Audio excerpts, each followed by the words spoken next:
This all started because I hadn't ridden my bike in 3 weeks. So naturally, the best fix is for me to change the tire myself and to then ride 20 miles at midnight. So let's back it up, okay? Tony has been sitting for 3 weeks because of his wonky ass tire. Mostly because I didn't have the money to buy a new one or take him in for any type of maintenance. So he just sat. The other day, I stumbled onto a YouTube video that introduced me to this bike co op called Bike Saviors. And I decided, why not just show up and, see. So on a Monday, they were closed. I got home, pulled up Instagram, and boom, a post from the bike co op saying they were looking for volunteers to start orientation on Sunday. And I was volunteering that next day. That Monday had landed right at that 3-week mark of Tony just sitting, okay? This bike co-op, though. You want to know what they taught me? They taught me about the anatomy of a wheel set. They taught me how to take it apart and put it back together. And then I spent 4 hours disassembling wheels and learning how it actually worked. Somewhere in there, my boyfriend texted me fixing my problem. He found tires from a mountain bike he had laying around that were Tony's size, man. I went home that day with new shoes for Tony, and everything the bike co-op taught me still fresh in my head, and did it myself. Look, I'm doing it now. Both tires. Boom. All that practice paid off because what should have taken me forever, I only did in about 30 minutes. And this is the footage, just sped up a little bit so you're not sitting here for half an hour. 3 weeks though of Tony just sitting, and all of a sudden, new to me tires, and my bike is ready for a ride, dog. The plan was simple. Boyfriend and I were gonna go on a ride together when he got off work. Keep it low key, keep it cash. Thinking like 8 p.m. Well, work is work, and he got out late. Okay. Now the options are to ride or to not ride. And dog, I'm scared at this point. My OCD's kicking in.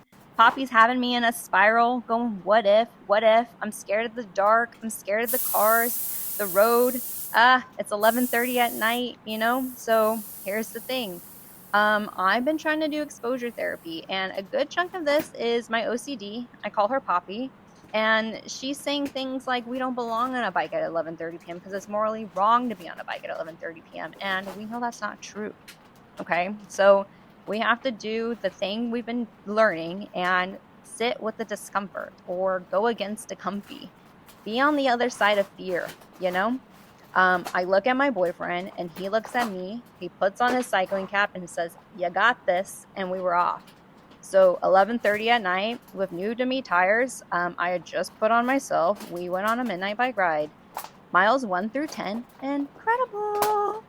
That first bike ride being back after 3 weeks was so good, and these tires were holding up so well, and I was just buzzing down the road. At mile 10, my boyfriend and I were still having great conversation, and he was gauging me later to find out. He was gauging my zones, guys. He was like, "You're in zone 1. You're having good conversation and having fun." Then he decided to make the executive decision to go another 10 miles. And I guess thinking about it, if I went 10 miles out, I had to go 10 miles back. So we were doing 20 miles that night no matter what, but I was mad, okay? But he wanted to see, we'll get to that, but he wanted to see what I was capable of, and he knew I was going to be able to do it. Just at the last 5 miles were going to be hard, but he knew I could push through, okay? But what you need to remember is he has also been off his bike, and he usually does about a 60-mile loop, so this was a recovery ride for him.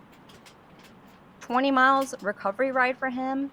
Piece of cake, For me, the hardest experience I've had thus far on my bike. Okay.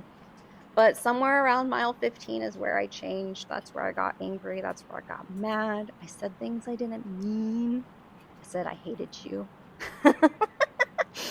I was just mad, It wasn't just the tired legs, and it was the numbness in my sit bone. I don't know. I've never experienced that before, and it's now 2:30 in the morning.